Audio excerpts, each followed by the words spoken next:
আল্লাহুম্মা সাল্লি আলা সাইয়্যিদিনা মাওলানা মুহাম্মদ আরে ওয়ালা আলে সাইয়্যিদিনা মাওলানা মুহাম্মদ। আমি জানি কি জানি না, সুন্দর করে জানি, সুন্দর করে জানি। আমি শুরু করলে আপনাদের অনেক মানুষই শুনবেও না, তারপরেও পড়ি না। কেন পড়ি না? Made in Barishal, made in Barishal. সালাতুন ইয়া রাসূলুল্লাহ আলাইকুম, সালামুন ইয়া হাবিবাল্লাহ আলাইকুম। দরুদ শরীফ কোনো সন্দেহ নাই, কিন্তু মেড ইন শিকলবাহা। বালাগাল উলা বিকামালিহি কাশাফাদ দুজা বিজামালিহি হাসনাত জামিউ খিসালিহি সাল্লু আলাইহি ওয়া আলিহি। এইটা মোটে দরুদই না, এটা মোটে দরুদি না, কারণ এর মধ্যে 4টা পংক্তি আছে। আমি 4টা পংক্তি আপনাদেরকে অনুবাদ করে দিই। আপনারা নবীর জন্য উম্মতের পক্ষ থেকে আল্লাহর নিকট রহমতের দোয়ার নাম দরুদ, এখানে এটা পাওয়া যায়নি। আপনারা দেখেন, বালাগাল উলা বিকামালিহি, আমার নবীজি পৌঁছে গেছেন সর্বোচ্চ শিখরে ওনার পরিপূর্ণতার দ্বারা। এখানে দরুদ আসেনি, এটা নবীজির নাত, নবীজির প্রশংসা, নবীজির। কাশাফাত দুজা বিজামালিহি, আমার নবীজির জামালে জাহের জামালে বাতেনের দ্বারা গোটা দুনিয়ার শিরিকার কুফারের অন্ধকার আলোক উজ্জ্বল হয়ে গেছে। এখানে দরুদ আছে না নবীর প্রশংসা? হাসুনাত জামিউ খিসালিহি, আমার নবীজির সর্বময় স্বভাব, উত্তম স্বভাব। এখানে দরুদ আছে না নবীর প্রশংসা? গেল 3টা, চতুর্থটা সাল্লু আলাইহি ওয়া আলিহি, সাল্লু আলাইহি ওয়া আলিহি। সাল্লু সিগা জমা মুজাক্কারে হাজির, বহসামরে হাজির মারুফ, নির্দেশবাচক বহু বচনের শব্দ। এই নাতে রসুলের প্রবক্তা শেখ সাদি রহমতুল্লাহ আলাইহি নবীজির উম্মতকে সম্বোধন করে বলতেছেন, হে রসুলের উম্মতেরা, তোমরা নবীর উপর, নবীর পরিবার বর্গের উপর দরুদ পাঠ করো, দরুদ পাঠ করো। বুঝতে থাকলে বলুন তো, এটা দরুদ না দরুদের নির্দেশ? তো একটা মাহফিলের মধ্যে, একটা বৈঠকের মধ্যে যদি 10,000 মানুষ থাকে, ওই 10,000 মানুষ সবাই যদি বলে সাল্লু আলাইহি ওয়া আলিহি, তোমরা নবীজির উপরে, নবীজির পরিবার বর্গের উপরে দরুদ পাঠ করো, তো 10,000 মানুষে পড়লো, 10,000 সবাই তো আদেশ দিল দরুদ পড়ার জন্য, পড়লো কে? বুঝেন নাই? বুঝেন? সবাই তো আদেশে না দিল, পড়লো কে? তো বালাগালুলার মধ্যে 4 ভাগের 3 ভাগ হইল নবীজির প্রশংসা। ভালো না খারাপ? নবীজির প্রশংসা ভালো না খারাপ? এই জন্য আমিও মাঝে মধ্যে গাড়ির ভিতরে থাকি, যে বেশি সময় গাড়িতে গুনগুন গুনগুন করে পড়ি, বালাগাল উলা বিকামালিহি কাশাফাদ দুজা বিজামালিহি হাসনাত জামিউ খিসালিহি সাল্লু আলাইহি ওয়া আলিহি। আমিও গুনগুন গুনগুন করে পড়ি, কিন্তু কি মনে করি পড়ি? নবীজির নাত, নবীজির প্রশংসা হিসাবে পড়ি, দরুদ মনে করি পড়ি না। কারণ একটা দরুদ পড়লে যেই ফজিলত আর যেই সওয়াব, 100,000 বার বালাগালুলা পড়লে সেই সওয়াব পাওয়া যাবে না, কারণ এটা দরুদ না। তো এটা কি না? দরুদ না। তাহলে 1 নম্বরের কাতারে পড়লো না 2 নম্বরের কাতারে পড়লো? কয় নম্বরের? তাহলে বোঝা যায় আমাদের সমাজে কিছু প্রচলিত আছে দরুদ হিসাবে, কিন্তু আসলে দরুদ না। সাল্লিমু ইয়া কওম বাল সাল্লু আলা সাদরিল আমিন মুস্তাফা মা জা ইল্লা রাহমাতাল লিল আলামিন। দরুদ না? দরুদ না। কিছু আছে made in out of Madina, মদিনার বাইরের তৈরি, আর কিছু আছে দরুদ নামে দরুদ না। এগুলা সব 2 নম্বর। তাহলে 1 নম্বর কি? আল্লাহুম্মা সাল্লি আলা মুহাম্মাদিন ওয়া আলা আলি মুহাম্মাদ কামা সাল্লাইতা আলা ইব্রাহিম ওয়া আলা আলি ইব্রাহিম ইন্নাকা হামিদুম মাজিদ আল্লাহুম্মা বারিক আলা মুহাম্মাদিন ওয়া আলা আলি মুহাম্মাদ কামা বারাকতা আলা ইব্রাহিম ওয়া আলা আলি ইব্রাহিম ইন্নাকা হামিদুম মাজিদ। সৈয়দুস সালাওয়াত, সমস্ত দুরুদের সরদার। এই কারণে এশিয়া মহাদেশের নামাজিরা, আফ্রিকা মহাদেশের নামাজিরা, আমেরিকা মহাদেশের নামাজিরা, ইউরোপ মহাদেশের নামাজিরা, অস্ট্রেলিয়া মহাদেশের নামাজিরা, পৃথিবীর সবগুলা মহাদেশের মুসলমানেরা নামাজের মধ্যে এই দরুদ শরীফ এইটা পড়ে।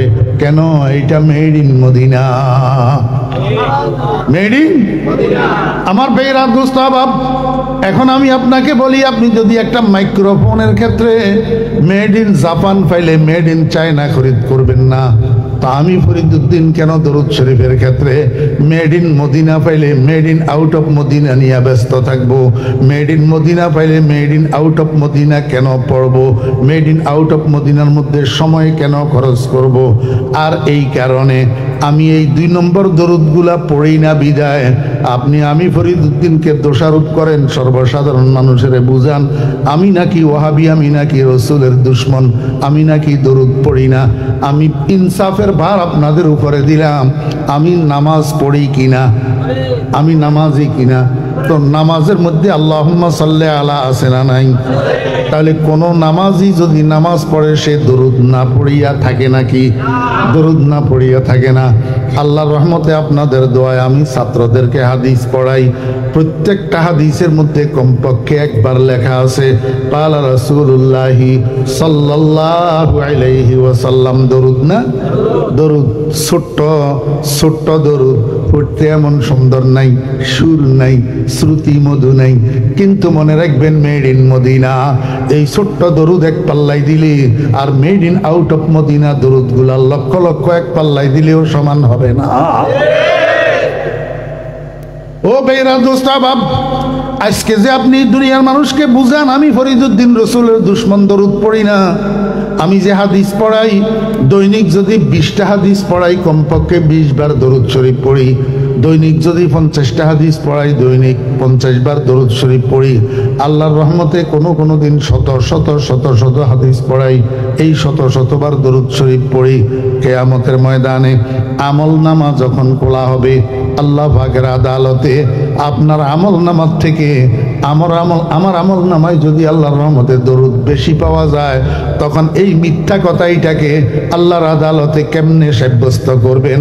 আটকে যাবেন কিনা? এই জন্য মুখ সামলাইয়া কথা বলিয়েন। আল্লাহর হাবিবের আশেকদেরকে কেন নবীজির দুশ্মন বলিয়া বলিয়া বেড়াইতেছেন? আশেকে রাসূল মোরা নবীর প্রেমের দিওয়ানা, মনে তো মানে না কেমনে যাই মদিনা, মনে তো মানে না যেতে চাই মদিনা।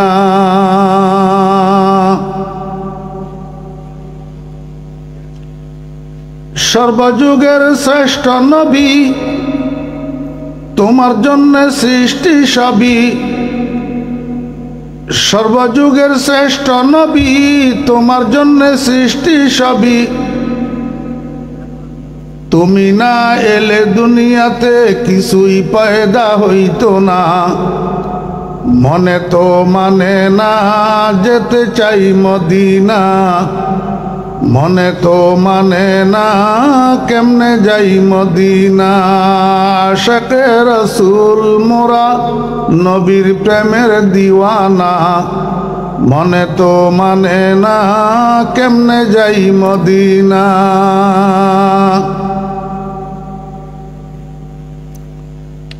সম্মানিত সভাপতি, গ্রামী কদর হযরত উলামায়ে কেরাম,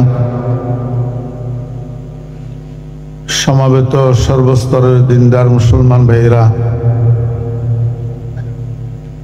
প্রাণপ্রিয় ছাত্র ভাইয়েরা, যুবক তরুণ ভাইয়েরা, পর্দার আড়ালের সম্মানিত পর্দানশী মা ও বোনেরা, মহান আল্লাহ রাব্বুল আলামিনের অপরিসীম দয়ার ইহসান আল্লাহ রাব্বুল আলামিন আমাদেরকে আজ 9 অক্টোবর 2022 ইংরেজি তারিখে চট্টগ্রাম জেলার রাঙ্গুনিয়া থানার অন্তর্গত সুখবিলাস ইসলামী যুব কাফেলার উদ্যোগে আয়োজিত আজকের এই মহতী ইসলামী সম্মেলনে আমাদেরকে অংশগ্রহণ করার তৌফিক দিয়েছেন। এই জন্য আমরা সবাই মহান রব্বুল আলামিনের শুকর আদায় করি, আলহামদুলিল্লাহ।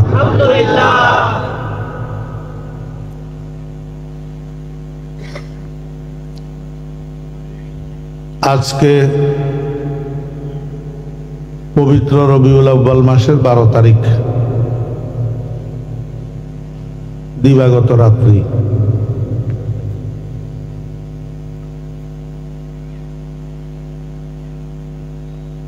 আজকের দিনটা ঐতিহাসিকদের মতান্তরে রাসূল আকরাম সাল্লাল্লাহু আলাইহি ওয়াসাল্লামের এই পৃথিবীতে শুভাগমনের তারিখ।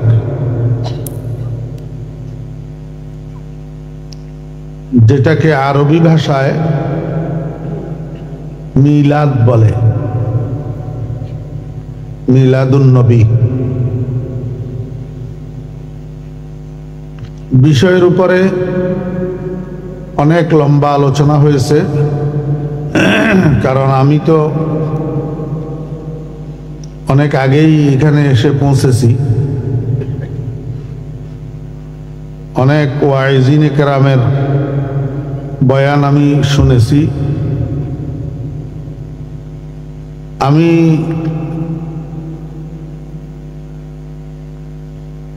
ইউটিউবে আপনারা আমার নাম লিখে চার্জ দিলে হাজার হাজার বয়ান পাবেন। সেখানে আপনারা শুনি দেখবেন ব্যক্তিগতভাবে আমি বয়ানের মধ্যে কাউকে কটাক্ষ করে খোঁচা দিয়ে কথা বলার আমার অভ্যাস নেই।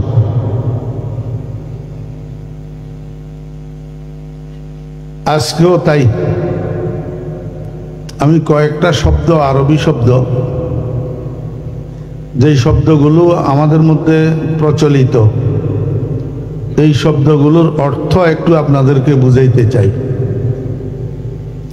তন্মধ্যে একটা শব্দ হইল মিলাদ, একটা শব্দ হইল সিরাত, একটা শব্দ হইল সালাত, একটা শব্দ হইল সুন্নত। এই 4টা শব্দের সাথে আপনারা পরিচিত। এই 4টা শব্দ আজকের আগে আমি বলার আগেও আপনারা শুনছেন না শুনেন নাই? জি, সিরাত, মিলাদ, সালাত, সুন্নত, এই শব্দগুলো আপনারা শুনছেন। এখন এই শব্দগুলোর অর্থ কি, এই জিনিসটা আপনাদের একটু বোঝা দরকার। সিরাত শব্দের 2টা অর্থ আছে, একটা হলো আবিধানিক অর্থ আর একটা পারিভাষিক অর্থ। আবিধানিক আর পারিভাষিক কি, এটা আপনারা গ্রামের মানুষ, আপনাদের একটু বোঝা দরকার। একটা লোকের নাম লাল মিয়া। কি নাম? লাল মিয়া। কিন্তু ঘটনাক্রমে ওই লোকটার চামড়ার রং কালো, নাম কিন্তু লাল মিয়া।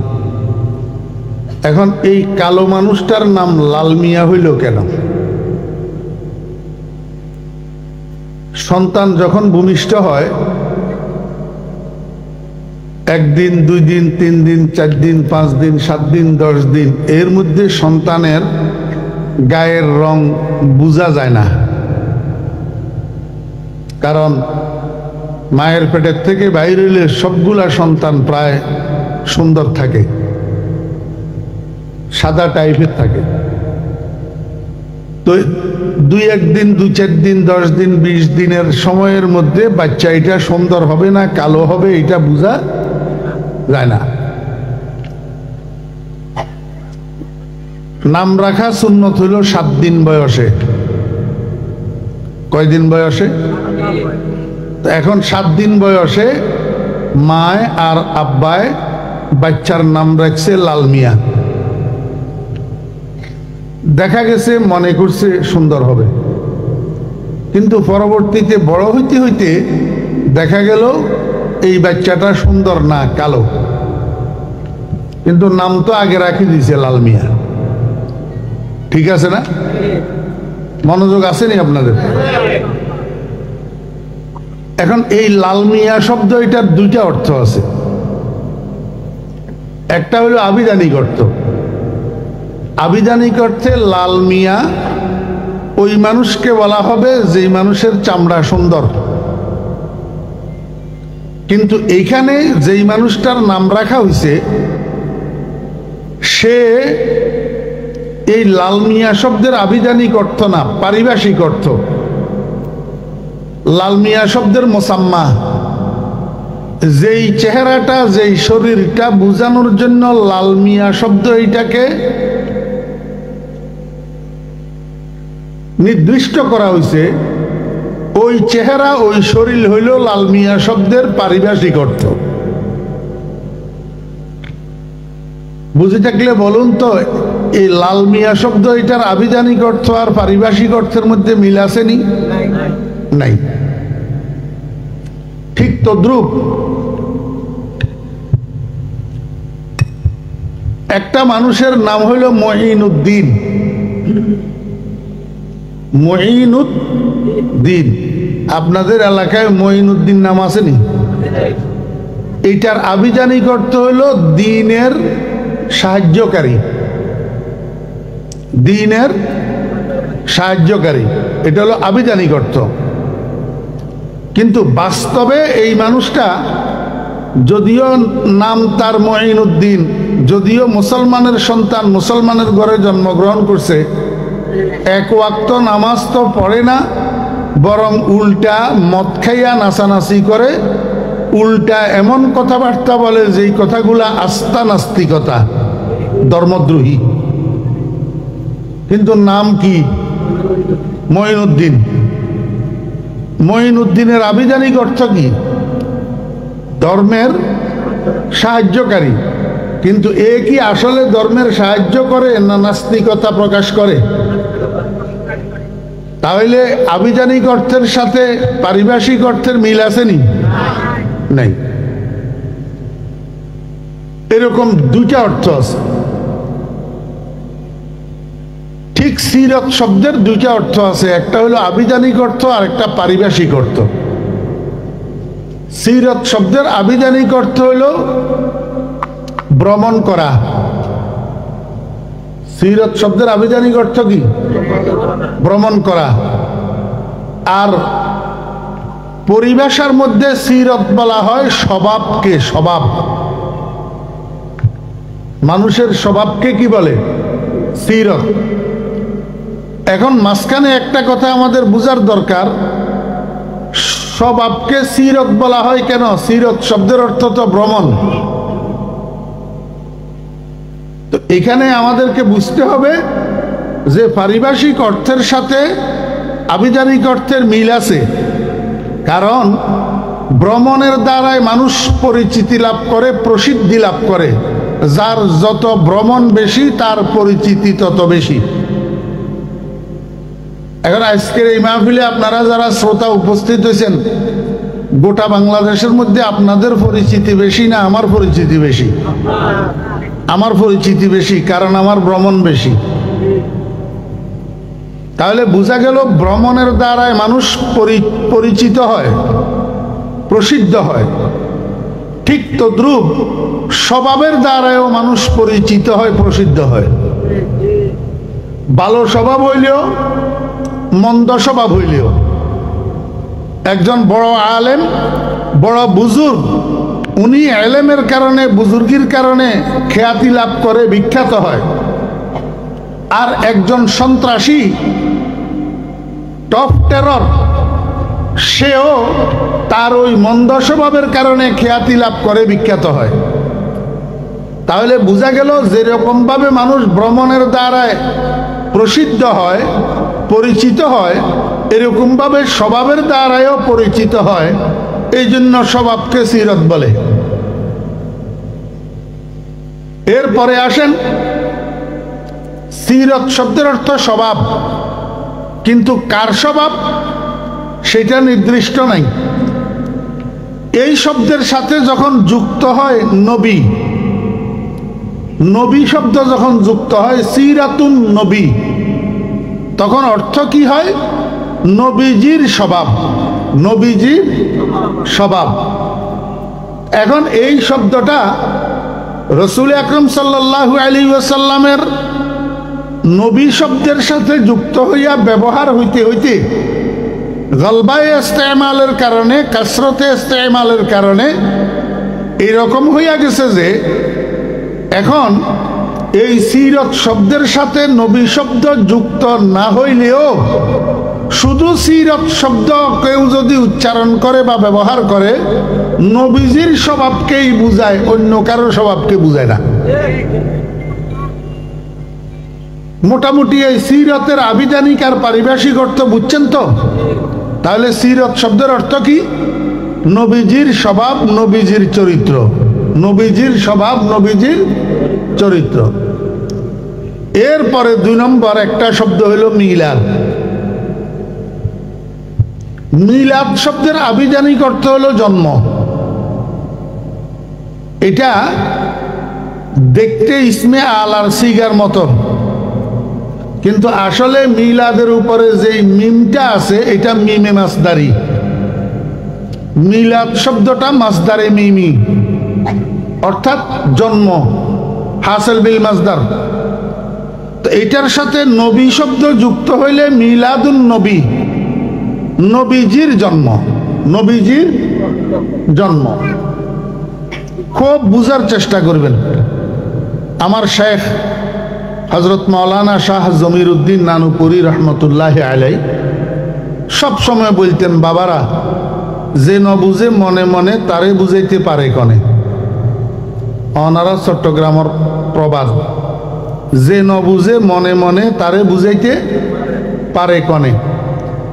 যে বুঝার চেষ্টা করে তাকে বুঝানো যায়, যে বুঝার চেষ্টা করবে না তাকে আব্দুল কাদের জিলানী রহমতুল্লাহ আলাইকে দিয়েও বুঝানো যাবে না। মানুষ যেটা সত্যি সত্যি ঘুমায় তাকে জাগানো যায়, আর যে ঘুমের ভান ধরে তারে 7 লাথি দিয়েও জাগানো যায় না। গ্লাস এটার মধ্যে এখন পানি ভর্তি আসেনি, আর কিছু ঢুকানো যাবে? কিন্তু যদি খালি থাকে, ইচ্ছা করলে দুধও ঢুকাইতে পারবেন, ইচ্ছা করলে পেশাবও ঢুকাইতে পারবেন। যদি আগে থেকে দুধে ভর্তি থাকে পেশাব ঢুকবে না, পেশাবে ভর্তি থাকলে দুধ ঢুকবে না। ঠিক মানুষের বুঝের পাত্রটাও এরকম। মানুষের বুঝের পাত্র যদি খালি থাকে, সবুজ পাইলে সবুজ ঢুকে, কুবুজ পাইলে কুবুজ ঢুকে। আর আগে থেকে যদি একটা ঢুকি থাকে, পরে আর একটা ঢুকে না। এই জন্য আমি আপনাদেরকে অনুরোধ করব, বুঝার জন্য চেষ্টা করবেন। ও ভাইরা, মনোযোগ আসেনি? আমরা সবাই মুসলমান, সবাই, আমরা সবাই মুহাম্মদুর রাসূলুল্লাহ সাল্লাল্লাহু আলাইহি ওয়াসাল্লামের উম্মত। আমাদের দাড়ি এক, টুপি এক, আমাদের নামাজ এক, রোজা এক, হজ এক, যাকাত এক, কেবলা এক, কাবা এক, কোরআন এক, ধর্ম এক, নবী এক, মাযহাব এক, ইমাম এক। আমাদের সব কিছু এক। আমাদের মৌলিক জিনিসগুলোর মধ্যে কোনো দ্বিধা, কোনো বিভ্রান্তি নাই।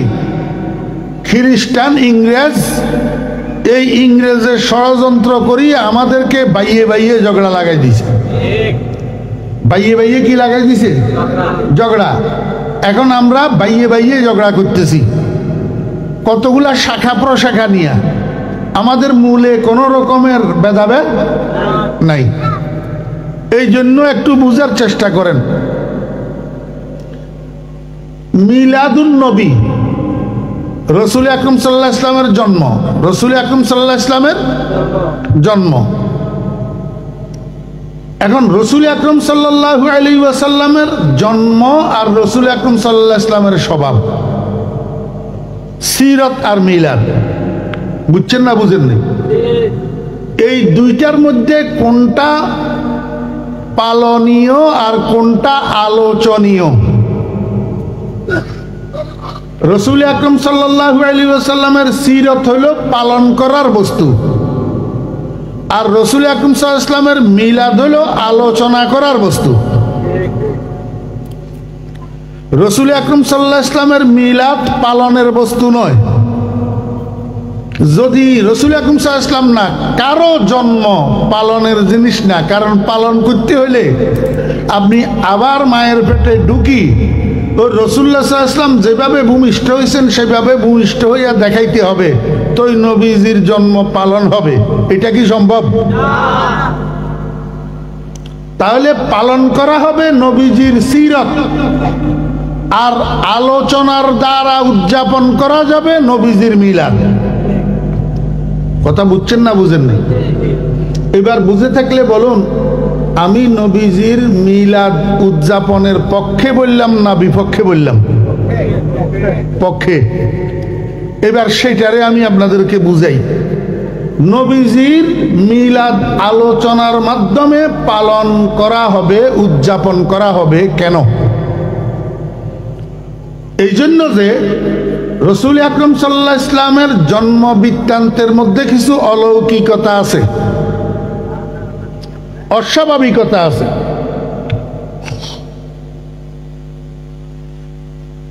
রসুল আকরাম সাল্লাল্লাহু আলাইহি ওয়াসাল্লামের জন্ম বৃত্তান্তের মধ্যে কিছু অলৌকিকতা, অস্বাভাবিকতা আছে।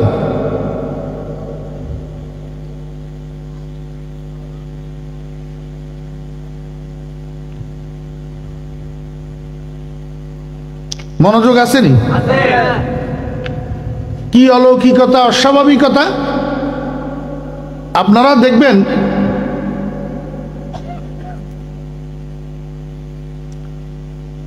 যারা বিবাহিত পুরুষ আছেন, মুরব্বিয়ানে কেরাম আছেন, আপনারা তো জানেন মহিলাদের গর্ভে যখন আমার মা বোনেরা বাচ্চা গর্ভে ধারণ করে তখন আগের চলাচলে আর পরের চলাচলে একটু বেশ কম হয় না?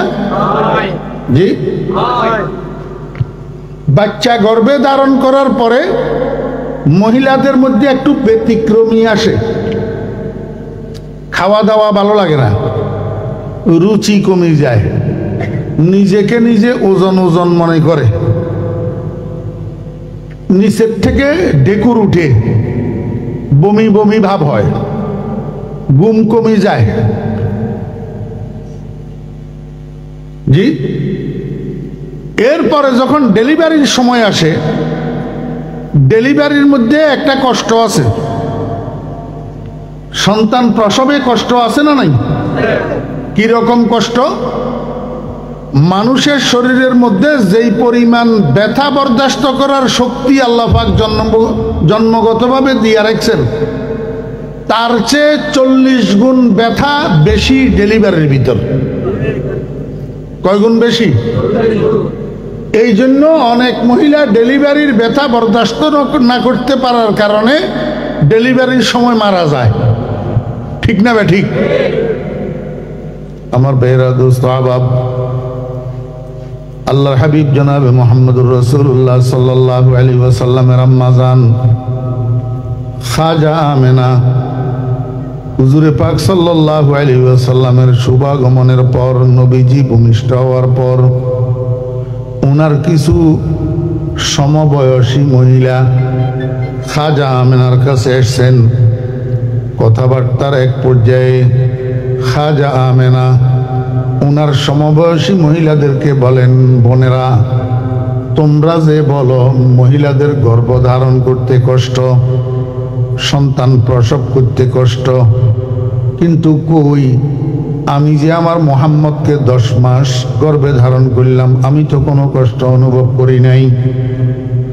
আমার গর্ভ থেকে আমার মোহাম্মদ যে ভূমিষ্ঠ হইল, কই আমি তো কোনো ব্যথা অনুভব করি নাই, আমি টেরও পাই নাই। আমাকে আপনারা একটু বুঝে থাকলে বলুন, গর্ভধারণে এবং ডেলিভারিতে কষ্ট আছে না নাই? কিন্তু নবীজির মাঝে বলে কষ্ট নাই, উনি কষ্ট পায় নাই। এইটা স্বাভাবিক না অস্বাভাবিক? অস্বাভাবিক। এটার নাম অলৌকিকতা। এটার নাম কি? এইরকম হাজারো অলৌকিকতা মুহাম্মদুর রাসূলুল্লাহ সাল্লাল্লাহু আলাইহি ওয়াসাল্লামের জন্ম বৃত্তান্তের মধ্যে আছে। এই জন্য হুজুরে পাক সাল্লাল্লাহু আলাইহি ওয়াসাল্লামের জন্ম বৃত্তান্ত 210 জন, 20 জন, 50 জন, 1000 জন মানুষ একসাথে বসে যদি একজনে বলে বাকিরা শুনে, তো মুহাম্মদুর রাসূলুল্লাহ সাল্লাল্লাহু আলাইহি ওয়াসাল্লামের জন্ম বৃত্তান্তের মধ্যে অলৌকিকতা থাকার কারণে এই অলৌকিক আলোচনা যখন শুনে, শ্রোতাদের মধ্যে 2 প্রকারের মানুষ থাকে। এক প্রকার হইল কাফের, আরেক প্রকার হইল ঈমানদার। কাফেররা যখন নবীজির জন্ম বৃত্তান্তের অলৌকিকতা শুনে, তখন ঈমান গ্রহণ করার জন্য দীক্ষিত হয়, ঈমান আনার দিকে ধাবিত হয়, কলমা পড়ে মুসলমান হয়। আর ঈমানদার যারা আছে তারা যখন নবীজির জন্ম বৃত্তান্ত শুনে, তারা বেআমল হইলে আমলের দিকে ধাবিত হয়, আমলের দিকে দীক্ষিত হয়, আমল করার জন্য উৎসাহিত হয়। এইটা হলো হুজুরে পাক সাল্লাল্লাহু আলাইহি ওয়াসাল্লামের জন্ম বৃত্তান্ত আলোচনা করার এবং শোনার উপকার।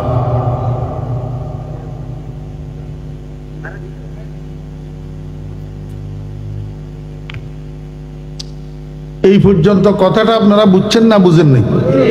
জি, এইটা হইল রাসূলুল্লাহ সাল্লাল্লাহু আলাইহি ওয়াসাল্লামের মিলাদ। রাসূলুল্লাহ সাল্লাল্লাহু আলাইহি ওয়াসাল্লামের কি মিলাদ? মিলাদ মানে এবার বলেন, রাসূল আকরাম সাল্লাল্লাহু আলাইহি ওয়াসাল্লামের জন্ম বৃত্তান্ত পালন না আলোচনা? আলোচনা।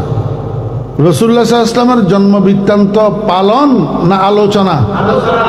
আলোচনা। এই আলোচনার মাধ্যমে নবীজির জন্মকে উদযাপন করা।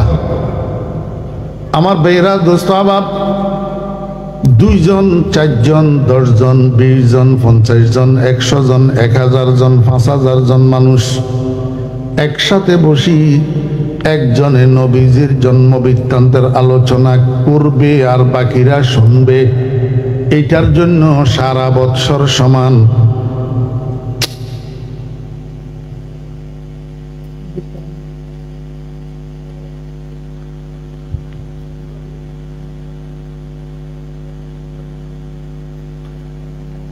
এটার জন্য সারা বৎসর সমান, বৎসরের 12 মাসের যেই কোনো মাসে আপনি এই আলোচনা করতে পারবেন, শুনতে পারবেন। এটার জন্য মুহররম লাগবে না, সফর লাগবে না, রবিউল আউয়াল লাগবে না। মাসের যেই কোনো তারিখ সমান, যেই কোনো সমান, যেই কোনো জায়গা সমান। যেই কোনো জায়গাতে এই কাজ করা যাবে কি যাবে না? জি, নাকি আপনি বৎসরের একটা মাসের একটা দিনকে নির্ধারণ করলেন, সেইখানে শুধু নবীজির মিলাদকে উদযাপন করলেন, আর বাকি 11 মাস পড়ি রইল, তাহলে মুসলমানের উপকার বেশি নি হইল না কম হইল? কথা বুঝাইতে পারছি? আমার বেয়েরা দোস্ত আবাবেরা, এবার বুঝি থাকলে বলেন, আমি নবীজির মিলাদের পক্ষে নিয়ে বললাম না বিপক্ষে? জি, এবার সংক্ষেপে কইতেছি। হ্যাঁ, আরো কথা আছে তো। এবার আরেকটা শব্দ বুঝেন। আরেকটা শব্দ হইল সালাত। আরেকটা শব্দ কি? সালাত। হযরত উলামায়ে কেরাম আছে, আপনারা ওনাদেরকে জিজ্ঞেস করবেন। আমার কথা যদি ভুল হয়, আপনাদের জুতা আমার গাল। আমি তো সব জানতা না, আমার ভুল হইতে পারে না। যদি আমার ভুল হয়, আলেমেরা দড়ি দিবে, আমি শুধরাই নেব। কিতাবের মধ্যে দেখেন, যত অভিধান আছে সমস্ত অভিধানের মধ্যে দেখেন সালাত শব্দের আবিধানিক 4টা অর্থ। কয়টা? 4টা।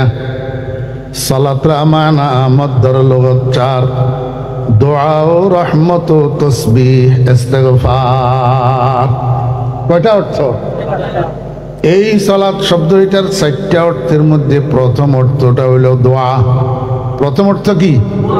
সালাত অর্থ দোয়া।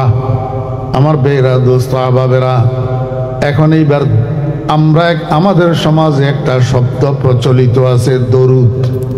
শব্দ কি আছে? প্রচলিত আছে দরুদ। এই দরুদ শব্দ এটা আরবি ভাষার শব্দ না, এটা ফার্সি ভাষার শব্দ। কোন ভাষার? ফার্সি ভাষার। ফার্সিওয়ালারা সালাত শব্দের অনুবাদ করছে দরুদ দিয়া। আসলে শব্দটা হলো দরবির্দ। দরবির্দ এমন একটা কথা যেটাকে সব সময় জপা দরকার, এটাকে দরুদ বলে। এটাকে কি বলে? দরুদ। আল্লাহু আকবার। এখন আমরা দরুদ বলতে কি বুঝি এই কথাটা আপনাদের বোঝা দরকার, খুব ভালো রকম বুঝেন। দরুদ বলতে আমরা কি বুঝি? সালাতের আবিধানিক অর্থ 4টার মধ্যে একটা হলো দোয়া। কেমন? সালাতের পারিভাষিক অর্থ 2টা, একটা হলো দরুদ আর একটা হলো নামাজ। একটা দরুদ আর একটা কি? নামাজ। এখন দরুদ বলতে আমরা বুঝি কি? আপনাদেরকে আমি বুঝাই। দরুদ হলো, ভাই আপনি বাচ্চাটা নিয়ে উঠে চলে যান, আমার নাক বরাবর বসি আপনি বাচ্চা নিয়ে কটকটাইবেন, আর আমি এখানে কষ্ট করতেছি মানুষকে বোঝানোর জন্য। এই বাচ্চা কেন নিয়ে আসছেন মাহফিলে এত রাত? কোনো মনোযোগ নাই, কিচ্ছু শুনতেছে না উনি।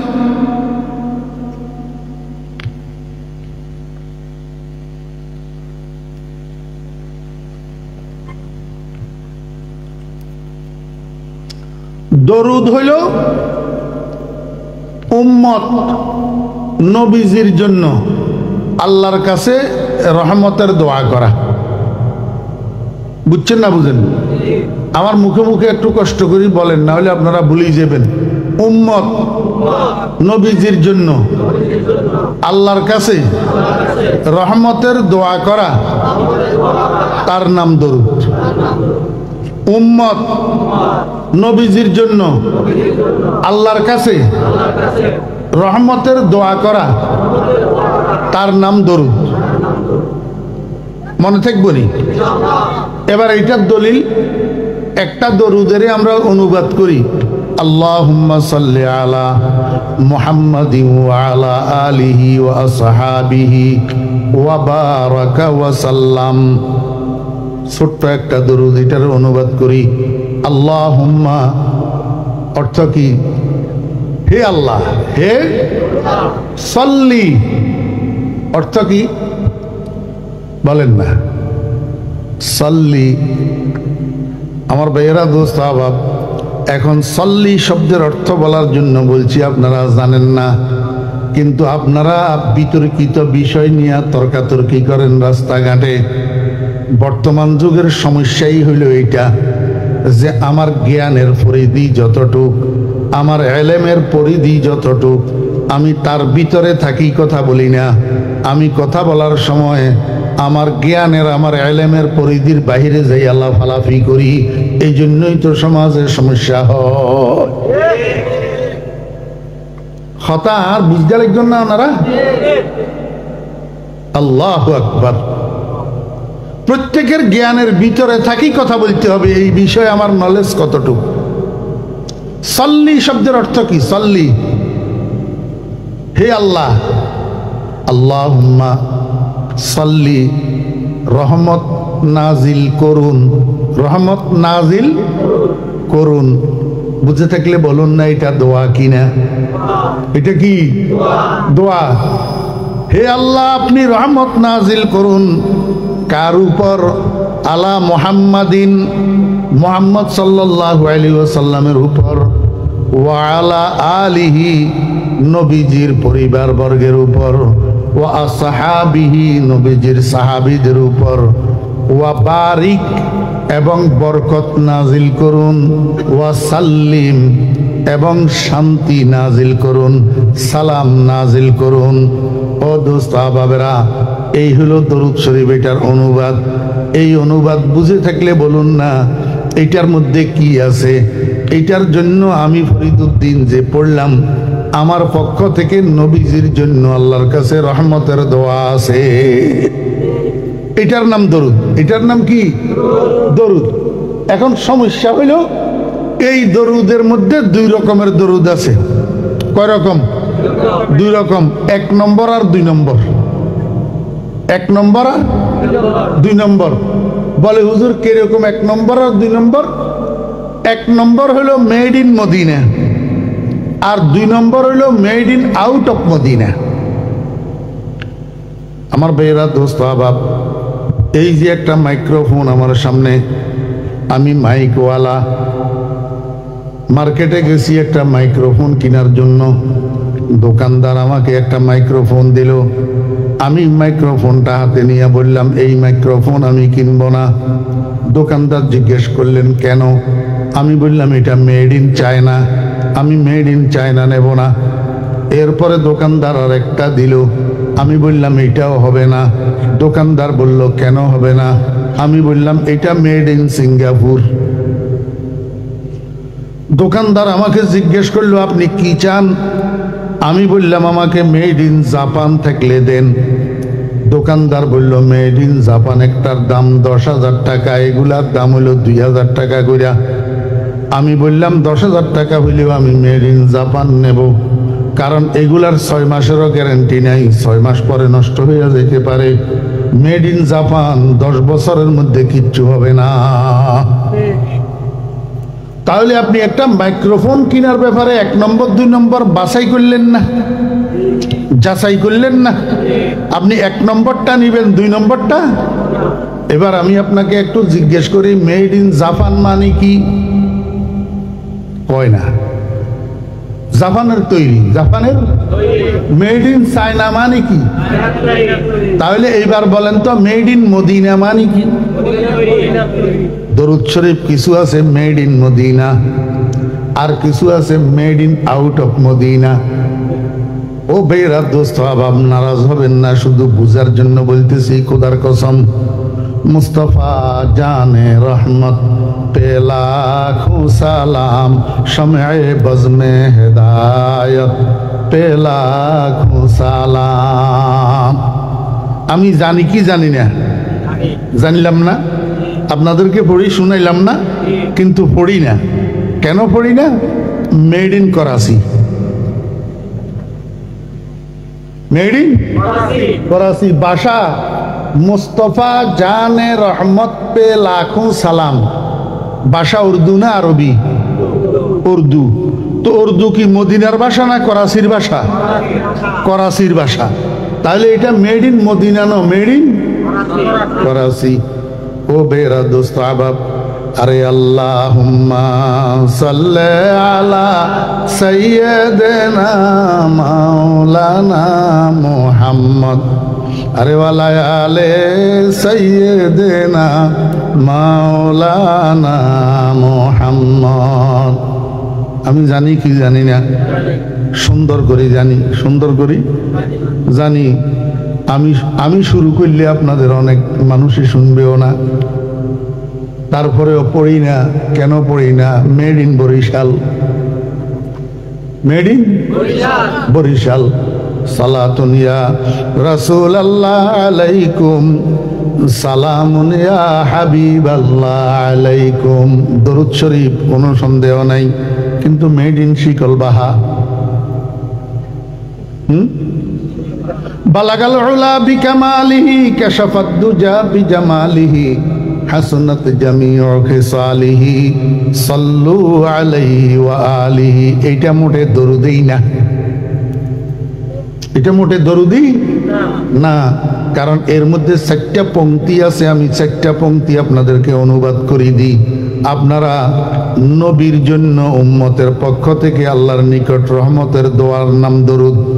এখানে এটা পাওয়া যায়নি। আপনারা দেখেন, বালাগাল উলা বিকামালিহি, আমার নবীজি পৌঁছে গেছেন সর্বোচ্চ শিখরে ওনার পরিপূর্ণতার দ্বারা।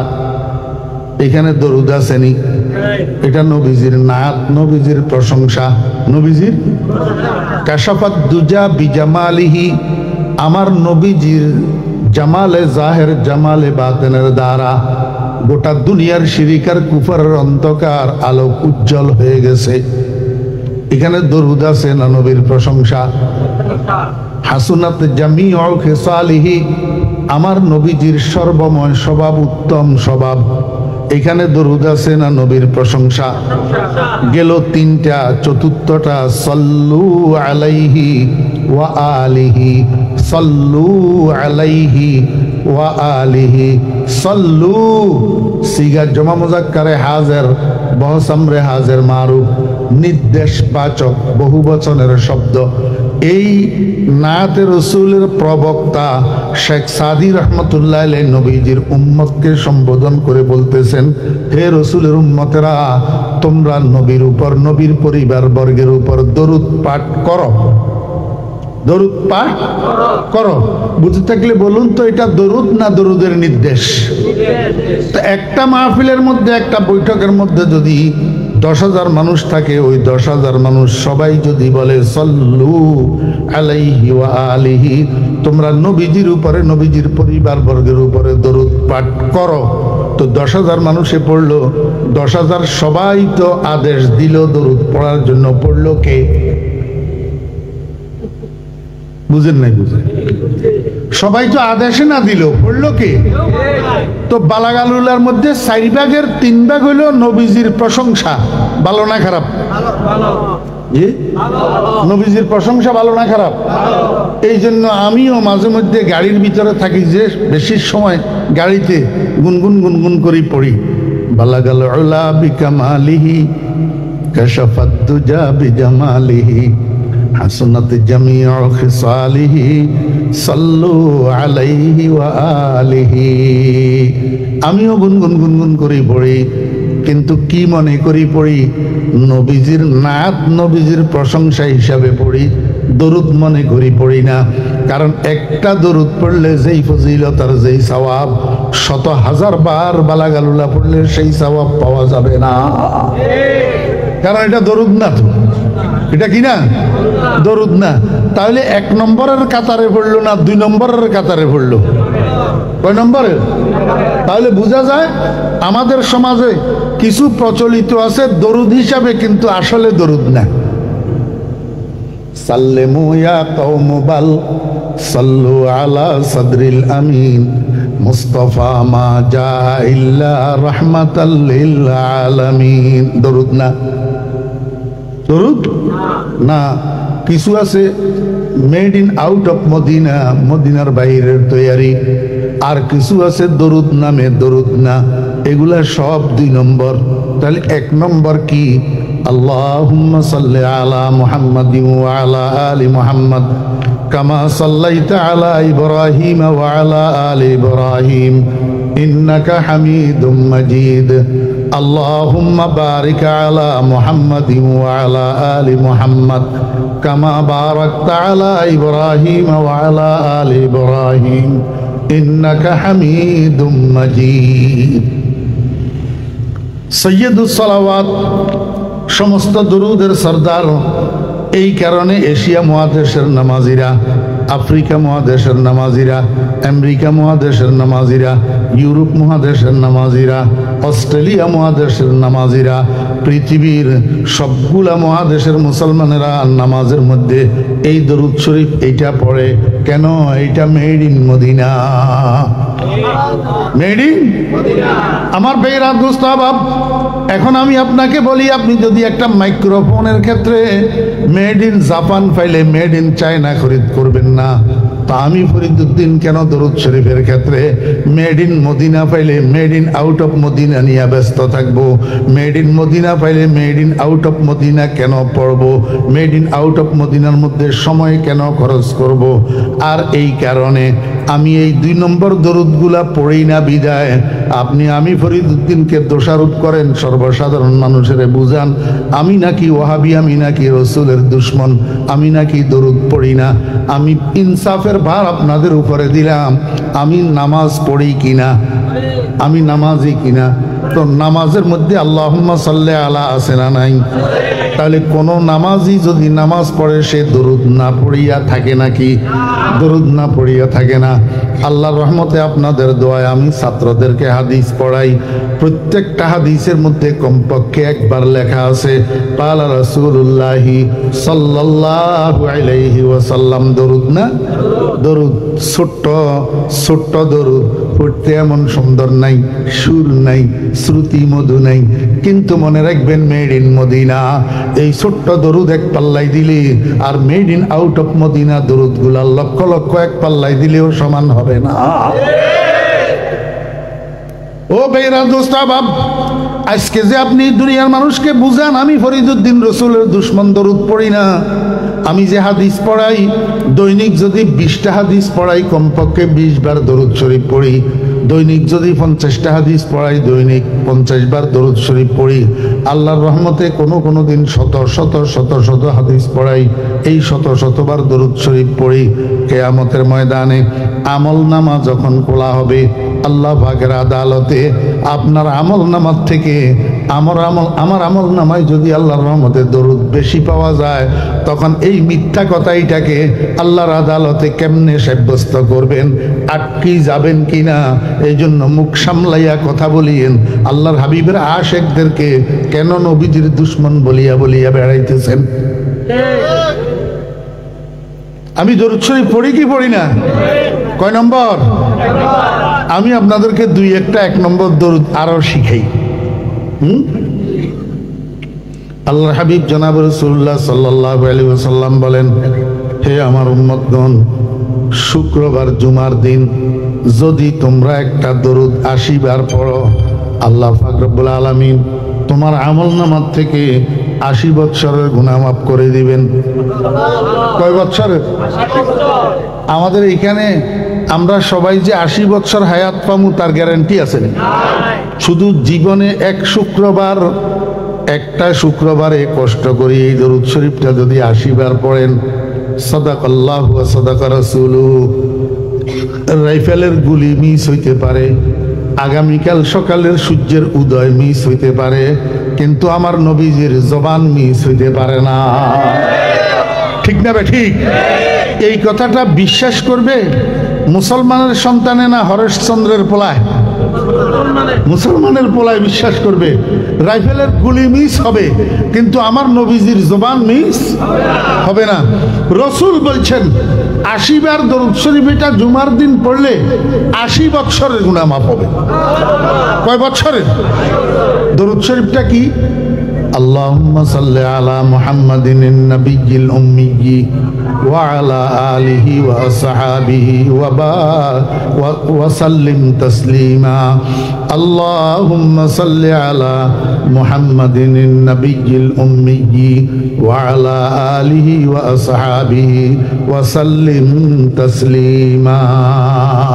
খুব বড় নাকি? খুব বড় না, কিন্তু সুর নাই। সুর নাই। আমরা তো এখন সুরের পাগল হয়ে গেছি, সুরের পাগল। আমার ভাইরা, দোস্ত আবার মুসলমান ভাইরা, আলেমদের থেকে প্রয়োজনে বাংলা উচ্চারণে লিখে নিবেন, লিখি দরুদ শরীফ এটাকে মুখস্থ করবেন। শুক্রবার জুমার দিন আসরের পর থেকে মাগরিব পর্যন্তর মধ্যে পড়লে বেশি ভালো। 80 বার এই দরুদ শরীফ পড়বেন। আল্লাহর হাবিবের ঘোষণা অনুযায়ী 80 বৎসরের গুনাহ মাফ হবে। আমার ভাইরা, দোস্ত আবাব, আমার আফসোস হয় আপনি একজন আলেমকে মহব্বত করেন, একজন আলেমকে ভালোবাসেন, একজন আলেমকে হাদিয়া তোফা দেন, টাকা পয়সা দেন, দাওয়াত করি খানা খাওয়ান, কিন্তু উনি আপনাকে সারাটা জীবন এই 2 নম্বর দরুদগুলা শিখাইলো। এই দরুদ শরীফটা যেটার দ্বারা 80 বৎসরের গুনাহ মাফ হবে, সেটা কেন আপনাকে শিখাইলো না? আমার ভাইয়েরা, দোস্ত আবাব, মনোযোগ আসেনি? আপনারা রসুল আকরাম সাল্লাল্লাহু আলাইহি ওয়াসাল্লামকে ভালোবাসেন? সাই কে ভালোবাসেন? আল্লাহু আকবার। আল্লাহর কাছে দোয়া করি, আল্লাহ আমাদের অন্তরে নবীজির ভালোবাসা না দিয়া তুমি আমাদেরকে কবরে নিও না। আমরা রাসূল আকরাম সাল্লাল্লাহু আলাইহি ওয়াসাল্লামের মহব্বত অন্তর লইয়া কবরে যেতে চাই সবাই। জি, রাসূলুল্লাহ সাল্লাল্লাহু আলাইহি ওয়াসাল্লামকে সবাই মহব্বত করেন। এখন মহব্বতের চাহিদা হইল মিলন। মহব্বতের চাহিদা কি? মিলন। মহব্বতের চাহিদা হইল সাক্ষাৎ। মহব্বতের চাহিদা হইল দর্শন। মা ছেলেকে মহব্বত করে দূরে রাখতে চায় না সামনে রাখতে চায়? আমার বেরা দোস্ত আবাব, স্ত্রী স্বামীকে মহব্বত করে, স্বামী স্ত্রীকে মহব্বত করে, দূরে দূরে রাখতে চায়, দূরে দূরে থাকতে চায় না সামনে থাকতে চায়? দোস্ত আবাবেরা, মুহাম্মদুর রাসূলুল্লাহ সাল্লাল্লাহু আলাইহি ওয়াসাল্লামকে যদি মহব্বত করেন, নবীজিকে দেখছেন আপনারা? দেখেন নাই। কেন দেখেন নাই? মক্কা শরীফ নবীজির বাড়ি, মদিনা শরীফ স্থানান্তর হইয়া সেখানে ওয়াফাত বরণ করছেন। ৭,৫০০ মাইল দূরে বাংলাদেশে আমার বাড়ি। নবীজি দুনিয়ার থেকে যাওয়ার ১৪০০ বৎসর প্লাস পরে আমি দুনিয়াতে এসেছি। এই কারণে আমি হতভাগার, নবীজির সাক্ষাৎ হয় নাই, আমার সাথে নবীজির দেখা হয় নাই। ওই আবু জেহেল আবু লাহাব দেখছে রহমতুল্লিল আলামিনের চেহারা মোবারক, আমি হতভাগা দেখি নাই। গর্তের সাপে দেখছে, জংলার হরিণে দেখছে রহমতুল্লিল আলামিনের চেহারা, আমি হতভাগা দেখি নাই। কিন্তু আমি যে নবীজিকে মহব্বত করি এই কথা তো সত্য। এই জন্য রাত্র দিন ২৪ ঘন্টা আমার অন্তরটা, আমার বডির ভিতরে আমার অন্তরটা রাত্র দিন ২৪ ঘন্টা কাঁদে, হায়রে হায়। আবু জেহেল আবু লাহাব দেখতে পাইল, জংলার হরিণে দেখতে পাইল, গর্তের সাপে দেখতে পাইল। ইয়া আল্লাহ, আমি তো রহমতুল্লিল আলামিনকে দেখতে পেলাম না। তোমার বন্ধু তো বলছেন, তোমার বন্ধুকে যদি কেউ স্বপ্ন দেখে তো অরিজিনাল নবীজির চেহারা স্বপ্নে দেখে। কারণ শয়তানে দুনিয়ার সব জিনিসের আকৃতি ধারণ করি মানুষকে স্বপ্নে দেখাইতে পারে, রহমতুল্লিল আলামিনের চেহারা শয়তানে ধারণ করতে পারে না। এই জন্য যদি কেউ নবীজিকে স্বপ্ন দেখে, সে অরিজিনাল নবীজির চেহারাই স্বপ্ন দেখে। এবং আল্লাহর হাবিব বলেন, আমার কোনো উম্মত যদি আমাকে স্বপ্নের মধ্যে দেখে, কিয়ামতের ময়দানে তার জন্য সুপারিশ করা আমি নবীর উপরে ওয়াজিব হইয়া যাবে। আরেক রিওয়ায়াতের মধ্যে আছে, আমার কোনো উম্মত যদি আমাকে জীবদ্দশায় স্বপ্নে দেখে, তার উপরে আল্লাহ পাক জাহান্নামের আগুন হারাম করে দিবে। ও বেরা দোস্তাবাব, এখন তো আমার দিলটা রাত্র দিন ২৪ ঘন্টা এই শরীরের মধ্যে কাঁদে। আমি নিশিরাত্রে ভোর রাত্রে তাহাজ্জুদ পড়ি, মুনাজাত ধরি আল্লাহর দরবারে কাঁদি। কমাজ কম খাব মে দেখলা দে ইয়া রব, মুজে রুখসারে তাবানে মুহাম্মদ। ইয়া আল্লাহ, হতভাগা পোড়া কপাল, আমি তো রহমতুল্লিল আলামিনকে দেখলাম না। দয়া করি মেহরবানি করে আমাকে তুমি একটু তোমার বন্ধুর রহমতের চেহারা মোবারকটা স্বপ্নের মধ্যে একটু দেখাইয়া দাও না মাওলা। আমার বেরা দোস্ত আবাব, আল্লাহর হাবিব জনাবে মুহাম্মদুর রাসূলুল্লাহ সাল্লাল্লাহু আলাইহি ওয়াসাল্লামকে আপনারা স্বপ্নে দেখতে চান কিনা? কে কে চান? ও বেরা দোস্ত আবাব, হাত নামান। রহমতুল্লিল আলামিনকে যদি স্বপ্নে দেখতে চান, মাধ্যম কি? মাধ্যম হইল দরুদ শরীফ। মাধ্যম কি? একটা দরুদ শরীফ আছে, এই দরুদ শরীফটা মুখস্থ করেন। আল্লাহুম্মা সাল্লি আলা সাইয়্যিদিনা ওয়া মাওলানা মুহাম্মদ কুল্লামা যাকারাহু যাকিরুন ওয়া কুল্লামা গাফালা আন যিকরিহিল গাফিলুন। Made in Medina. এই দরুদ শরীফটা রাত্রে যখন ঘুমানোর জন্য ঘুমের বিছানায় শুবেন, আল্লাহু আকবার, সাথে সাথে তো ঘুম আসে না, রুমের লাইট বন্ধ করছেন, হাত পাও সোজা করছেন। এই সময়ের মধ্যে ঘুম আসার আগে আগে আঙ্গুলের করের উপরে আঙ্গুল রাখি গণনা করি, অথবা তসবিহ ছড়া একটা হাতের মধ্যে নিয়া আল্লাহুম্মা সাল্লি আলা সাইয়্যিদিনা ওয়া মাওলানা মুহাম্মদ কুল্লামা যাকারাহু যাকিরুন ওয়া কুল্লামা গাফালা আন যিকরিহিল গাফিলুন। এই দরুদ শরীফটারে ১০০ বার পড়বেন। কয়বার?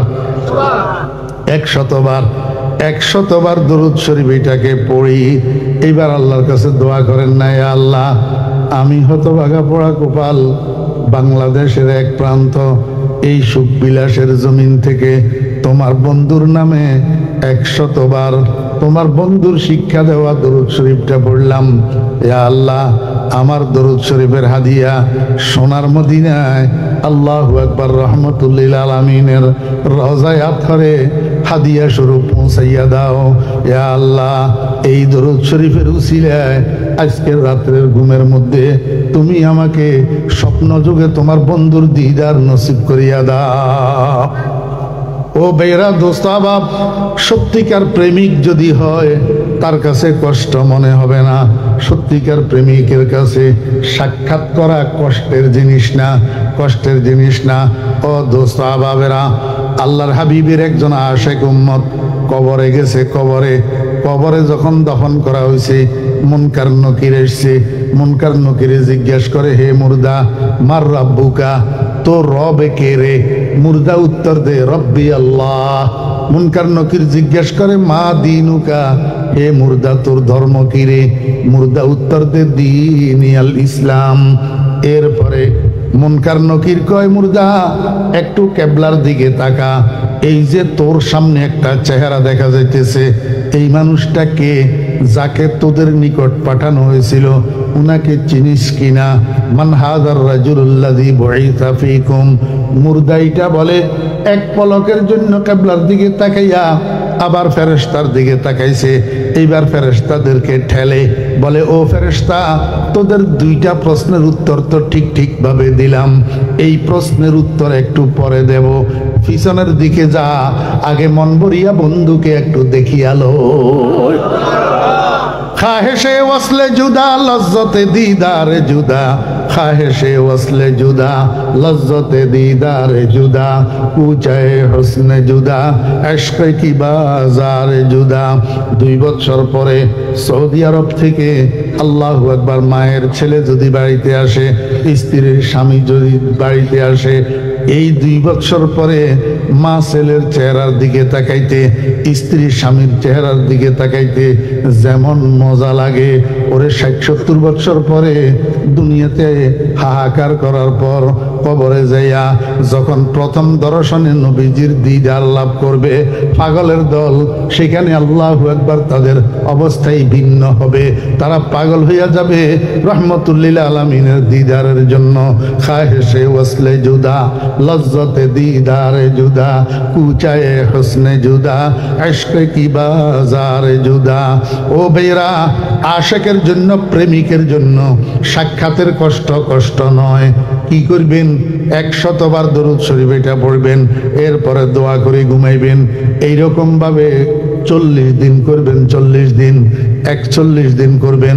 আল্লাহর রহমতে আমি ফরিদুদ্দিন আল্লাহ পাকের জাতের কসম করে বলতেছি, ওয়াল্লাযী রাফা'আস সামাআ বিগাইরি আমাদ, ওই আল্লাহর কসম করতেছি যে আল্লাহ আসমানকে খুঁটিবিহীন ভাবে ধরে রেখেছেন, এই 41 দিনের মধ্যে ইনশাআল্লাহ এই দরুদ শরীফের বদৌলতে স্বপ্নের মধ্যে রহমতুল লিল আলামিনের দিদার নসিব হয়ে যাবে। আল্লাহুম্মা সাল্লি আলা সাইয়্যিদিনা ওয়া মাওলানা মুহাম্মাদ কুল্লামা যাকারাহু যাকিরুন ওয়া কুল্লামা গাফালা আন যিকরিহিল গাফিলুন। ও ভাইরা, দোস্ত আহবাব, আমি আপনাদেরকে বুঝাইতে চেয়েছিলাম, একটা শব্দ সিরত, একটা শব্দ মিলাদ, একটা শব্দ সালাত। সিরত মানে নবীজির স্বভাব, মিলাদ মানে নবীজির জন্ম। ও দোস্ত, আর সালাত মানে নবীজির দরুদ। এখন মিলাদের মাহফিল, ওই মাহফিলকে বলা হয় যেই মাহফিলের মধ্যে নবীজির জন্ম বৃত্তান্তের আলোচনা একজন করবে, বাকিরা শুনবে। এর মধ্যে নবীজির অলৌকিকতার আলোচনা হবে। সেই অলৌকিকতার আলোচনার দ্বারা ইমানদার বেঈমান সবাই উপকৃত হবে।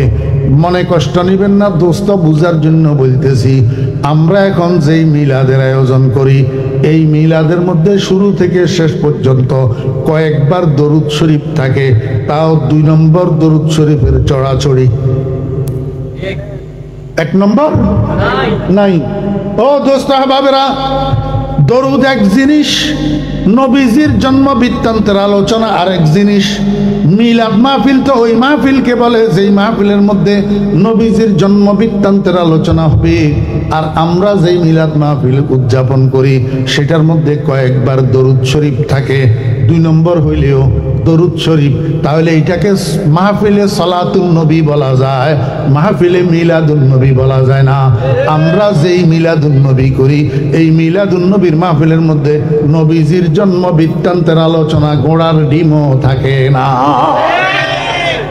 এবার বুঝে থাকলে আমাকে একটু বলুন তো, আমি কি মিলাদের পক্ষে কইলাম না বিপক্ষে কইলাম?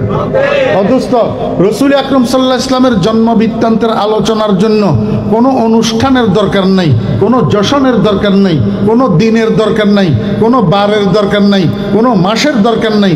সারা বছর রসুল আকরাম সাল্লাল্লাহু আলাইহি ওয়াসাল্লামের জন্ম বৃত্তান্তের আলোচনা এরকম 2, 4, 5 জন, 10 জন, 100 জন, 1000 জন একসাথে বসলে সেখানে নবীজির জন্ম বৃত্তান্তের আলোচনা করেন, আল্লাহু আকবার, এর দ্বারাই মুসলমান শ্রোতারা উপকৃত হবে। সর্বোপরি তাতানাজ্জালুর রাহমা, আল্লাহর রহমত নাযিল। জি দোস্ত আহবাবেরা, মুরব্বিয়ান একরাম, আলেম ভাইয়েরা, কেন পাবলিকের ভুল বুঝান আমার বিরুদ্ধে? আমি নবীজির মিলাদ মানি না, আমি নবীজির উপরে দরুদ শরীফ পড়ি না।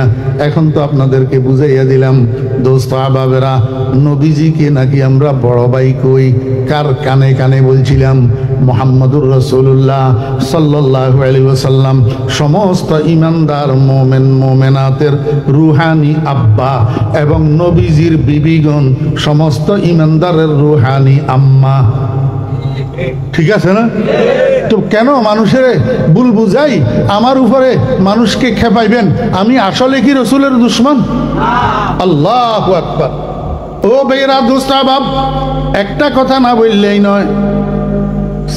চিংড়ি গুড়া মাছ চিনন না? চিংড়ি গুড়া মাছ, ইচা গুড়া, এই দি কি রান্ধে যে কদু, কি রান্ধে যে কদু। আগে আর ছোট থাকতে দেখি যে যাইলে হলে বাঘ বসাই বসাই আরে বেচতো, 1 বাঘ 10 টাকা, 1 বাঘ কত?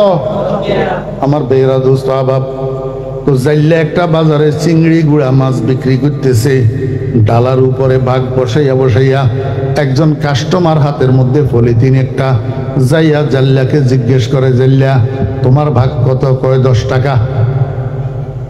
তো লোক এটা জিজ্ঞাসা করে, আর 4টা তোলা দিবি না? তোলা বুঝেন না কি? পাও ফাও খন এলাকাত লাভানি হয়, ওনারা বুঝলে হইতো। হয় যে তোলা নদিবি, পাও নদিবি, হয় যে দিউম, তো হয় যে তোলা জিউন দিবি, ইউন বাগর ডাক দিয়ে উড়াছো না, হয় যে তুই ল না বা নদুম না, হয় না আগে তুই তোল, ডালারও তোল, তোলা জিউন দিবি, ফাও জিউন দিবি, ইউন উড়া। তো যাইলাই এদুন আন্দাজ বাগর লগে দিয়ে উড়াইয়ে ইতে ইউনেরে তোলা ফাও ইউনেরে পলিথিনের মধ্যে লইয়ারে আড়া শুরু করছে। জাল্লা কয়, কিরে পয়সা? হে কয়, আমি কি তোর বাঘ নিতেছি? বাঘ নিলে না পয়সা, ফাউর কি পয়সা আসেনি? এইটাই আমার কদু রান্না করা হবে, আমার বাঘের দরকার নেই। যখন হাঁটা শুরু করছে, এবার জাল্লা বসার থেকে উঠি একেবারে গর্দানের উপরে 4টা দিছে। দেওয়াটা কি লিগেল না ইলিগেল? লিগেল। কারণ তুই 10 টাকা দিয়া বাঘ কিনলে না ফাউ পাইবি, বাঘের সাথে কোনো সম্পর্ক নাই। তুই এমনি ফাউ লইয়া হাঁটা শুরু করবি বিনা পয়সায়, তো পুরস্কার পাবি না ডান্ডা? ডান্ডা মনে রাখতে হবে, কি ডান্ডা। আমার বেরা দোস্ত আবাব, বর্তমান যুগের আমরা কিছু নবী প্রেমিক আছি। 5 ওয়াক্ত নামাজের সাথে আমাদের সম্পর্ক নাই, দাড়ির সাথে আমাদের সম্পর্ক নাই, টুপির সাথে আমাদের সম্পর্ক নাই, সুন্নতের সাথে আমাদের সম্পর্ক নাই, স্ত্রী কন্যার পর্দার সাথে আমাদের সম্পর্ক নাই। আমার সম্পর্ক আছে নামাজ না পড়ার সাথে, আমার সম্পর্ক আছে রোজা না রাখার সাথে, আমার সম্পর্ক আছে বেপর্দার সাথে, আমার সম্পর্ক আছে যে আমার কাছে টাকা পাবে তার টাকা না দিয়া চলচাতুরি করার সাথে। মোট কথা হলো রসুলের আদর্শের সাথে আমার কোনো সম্পর্ক নাই, কিন্তু আমার সম্পর্ক আছে ওই ফাউ মিলাদের সাথে। কিসের সাথে? ফাউ মিলাদের সাথে। অদস্ত বাঘের সাথে সম্পর্ক করেন, বাকি সব এমনি ঠিক হয়ে যাবে। বাঘ কি? বাঘ হলেও 5 ওয়াক্ত নামাজ, বাঘ হলেও 5 ওয়াক্ত নামাজ। দোস্ত আহবাবেরা, এই জন্য আল্লাহ পাক রব্বুল আলামিন বলেন, ইন্নাল্লাহা ওয়া মালাইকাতাহু ইউসাল্লুনা আলান নবী। মনোযোগ আছে নি? জি। অর্থ কি? ইন্নাল্লাহা, নিশ্চয় আল্লাহ, ওয়া মালাইকাতাহু, এবং আল্লাহর ফেরেশতাগণ, ইউসাল্লুনা, দরুদ পাঠ করে থাকেন, আলান নবী, নবীর উপর। নবীর, এটা কি? এটা একটা সংবাদ। এটা একটা কি সংবাদ? এটা জুমলায়ে খবরিয়া, জুমলায়ে খবরিয়া। তবে হ্যাঁ, এই জুমলাটা আসলে বাক্য ছিল জুমলায়ে ফেলিয়ার বাক্য, কিন্তু এইটাকে আল্লাহ পাক রব্বুল আলামিন ফাইলেরে মোকাদ্দম করি, ফাইলেরে মুআক্খার করি, জুমলায়ে ইসমিয়াতে রূপান্তর করে ফেলছে। আসলে হওয়ার দরকার ছিল ইউসাল্লুনাল্লাহু ওয়া মালাইকাতুহু আলান নবী। আল্লাহ পাক এইভাবে না বলেই বলছেন ইন্নাল্লাহা ওয়া মালাইকাতাহু ইউসাল্লুনা আলান নবী। কেন? আগের যেই বাক্যটা, যেটাকে জুমলায়ে ফেলিয়া বলে, এইটার মধ্যে দাওয়াম ও ইস্তেমরার নাই। জুমলা ইসমিয়ার মধ্যে দাওয়াম ও ইস্তেমরার আছে।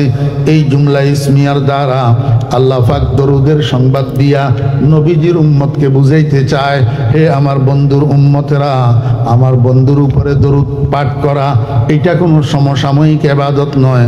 এটাকে কোনো সময়ের সাথে নিবদ্ধ করা যাবে না, কোনো কালের সাথে নিবদ্ধ করা যাবে না, কোনো বারের সাথে নিবদ্ধ করা যাবে না, কোনো মাসের সাথে নিবদ্ধ করা যাবে না, আল্লাহু আকবার, কোনো জায়গার সাথে নিবদ্ধ করা যাবে না। এইটা দাওয়াম ও ইস্তেমরারের কাজ, সার্বক্ষণিক। অর্থাৎ তোমার জরুরি কাজের ফাঁকে অবসর পাইলেই দরুদ শরীফ পড়বা, অবসর পাইলেই দরুদ শরীফ পড়বা। কারণ আল্লাহ পাক নিজেও এবং আল্লাহর ফেরেশতাও দাওয়াম ও ইস্তেমরারের সাথে নবীজির উপরে দরুদ পাঠ করে থাকেন। ইন্নাল্লাহা ওয়া মালাইকাতাহু ইউসাল্লুনা আলান নবী। ও ভাইরা, দোস্তাবাব, আল্লাহ দরুদ পাঠ করে, এই কথার অর্থ কি? এই কথার অর্থ আমরা যেরকম আল্লাহুম্মা সাল্লি আলা বলি, আল্লাহ এরকম আল্লাহুম্মা সাল্লি আলা বলে, এই অর্থ ন। কারণ আল্লাহুম্মা সাল্লি আলা মানি হে আল্লাহ আপনি রহমত নাজিল করেন। তা আল্লাহও যদি কয় হে আল্লাহ আপনি রহমত নাজিল করেন, তা আল্লাহ কোন আল্লাহরে করব? কথা বুঝেন নাই? এই জন্য আল্লাহ পাকের দরুদ পাঠ করার অর্থ হলো আল্লাহ পাক অহরহ অবিরত আল্লাহর হাবিবের উপরে রহমত নাজিল করতে আসেন, রহমত নাজিল করতে আসেন। আর ফেরেশতারা দরুদ পাঠ করার অর্থ হলো আমরা যেরকম দোয়া করি নবীজির জন্য আল্লাহর কাছে রহমতের দোয়া, ফেরেশতারাও এরকম আল্লাহর কাছে নবীজির জন্য অহরহ অবিরত নবীজির জন্য রহমতের দোয়া করে। আমার ভাইরা, দোস্তাবাব, রসুল আকরাম সাল্লাল্লাহু আলাইহি ওয়াসাল্লাম ইরশাদ করছেন, প্রতিদিন সকাল থেকে সন্ধ্যা পর্যন্ত ৭০,০০০ ফেরেশতা, আবার সন্ধ্যা থেকে সকাল পর্যন্ত ৭০,০০০ ফেরেশতা আল্লাহ পাক নতুন নতুন তৈরি করেন। এদের ডিউটি হলো সার্বক্ষণিক নবীজির চতুর্পাশে, নবীজির রওজার চতুর্দিকে ঘুরিয়া ঘুরিয়া সাল্লাল্লাহু আলাইহি ওয়াসাল্লাম, সাল্লাল্লাহু আলা নবিয়্যিল উম্মি, সাল্লাল্লাহু আলা মুহাম্মদ ওয়া আলিহি ওয়া বারাকা ওয়া সাল্লাম, এইভাবে নবীজির রওজার চতুর্দিকে ঘুরিয়া ঘুরিয়া প্রতিদিন দিনে ৭০,০০০, রাত্রে ৭০,০০০ ফেরেশতারা আল্লাহর হাবিবের উপরে দরুদ পাঠ করেন। এই জন্য আল্লাহর হাবিব বলেন, উম্মত, আমার উপরে দরুদ পাঠ করলে তোমাদের লাভ, আমার লাভ না। আমি তোমাদের দরুদের মহতাজ না। আমার রওজার চতুর্পাশে ৭০,০০০ ২৪ ঘন্টায় ১,৪০,০০০ ফেরেশতারা ঘুরিয়া ঘুরিয়া আমার রওজার চতুর্পাশে দরুদ শরীফ পড়ে। তোমরা দরুদ পড়লে তোমাদের লাভ। কি লাভ? আল্লাহর হাবিব বলেন, একবার যদি আমার উপরে দরুদ পড়ো 10টা গুনাহ মাফ হবে, 10টা নেকি তোমার আমল নামায় লিপিবদ্ধ হবে, 10টা মর্যাদার আসন তোমার জন্য বরাদ্দ হবে। ইসমাইল আলাইহিস সালামের বংশ থেকে 10টা গোলাম আজাদ করার সওয়াব তোমাকে আমল নামায় দেওয়া হবে। কথা বুঝছেন না বুঝেন নাই? ইন্নাল্লাহা ওয়া মালাইকাতাহু ইউসাল্লুনা আলান নবী।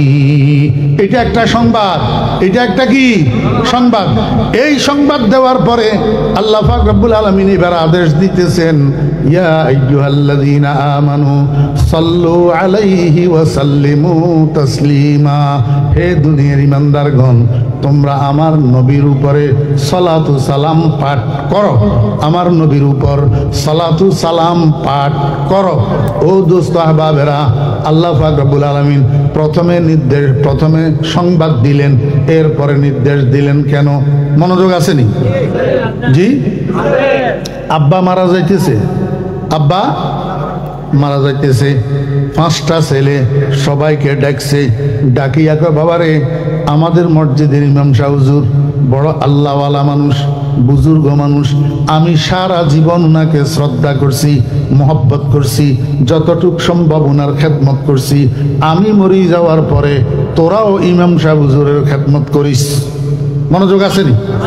তোরাও ইমাম সাহেব হুজুরের খেদমত করিস। তাহলে আব্বার এই কথার মধ্যে দুইটা জিনিস আছে, একটা সংবাদ আর একটা আদেশ। একটা সংবাদ আর একটা কি আদেশ। বাবারে আমিও সারা জীবন ইমাম সাহেব হুজুরের খেদমত করছি, সেবা করছি, শ্রদ্ধা করছি, তোরাও আমি মরে যাওয়ার পরে ইমাম সাহেব হুজুরের শ্রদ্ধা করিস। তো শুধু এইটা বললেই তো পারতেন, ইমাম সাহেব হুজুরের শ্রদ্ধা করিস। এইটা না বলি আগে যে বললেন আমিও সারা জীবন ইমাম সাহেব হুজুরের শ্রদ্ধা করছি, এই কথাটা কেন বললেন? ওই গুরুত্ব হওয়ার জন্য। কি জন্য? আল্লাহ পাক রব্বুল আলামিন দরুদ শরীফের গুরুত্ব বোঝানোর জন্য দুনিয়ার মানুষ, দুনিয়ার ইমানদারদেরকে বুঝায়, ও দুনিয়ার ইমানদাররা আমার হাবিবের উপরে দরুদ পাঠ করা এটা কত বড় গুরুত্বপূর্ণ কাজ দেখো, আমি নিজেও করি, আমার ফেরেশতারাও করে। অতএব তোমরা ইমানদারগণ এই গুরুত্বপূর্ণ কাজের থেকে তোমরা পিছে থাকবে না, তোমরাও এই কাজ করিও।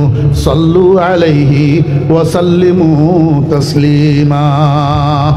দরুদ শরীফ পড়বেন তো সবাই ইনশাআল্লাহ। আকাশও ভালো না। তারপরে মাওলানা আনিসুর রহমান আশরাফি সাহেব, ওনার আলোচনা তো আমার আগেই ছিল, ওই বেচারা আসতে দেরি হয়েছে, এই জন্য এখন উনি বয়ান করবেন। আমি এই জন্য আর কথা লম্বা করতেছি না। আকাশের অবস্থাও ভালো না। আল্লাহ পাক রব্বুল আলামিন আমাদের সকলকে কবুল করেন। রসুল আকরম সাল্লাল্লাহু আলাইহি ওয়াসাল্লামের খাঁটি এবং প্রেমিক উম্মত হইয়া আমরা যেন কবরে যাইতে পারি, আল্লাহ পাক আমাদেরকে তৌফিক দান করেন। ওয়া আখিরু দাওয়ানা আনিল হামদুলিল্লাহি রাব্বিল আলামিন। আসসালামু আলাইকুম ওয়া রাহমাতুল্লাহি ওয়া বারাকাতুহু।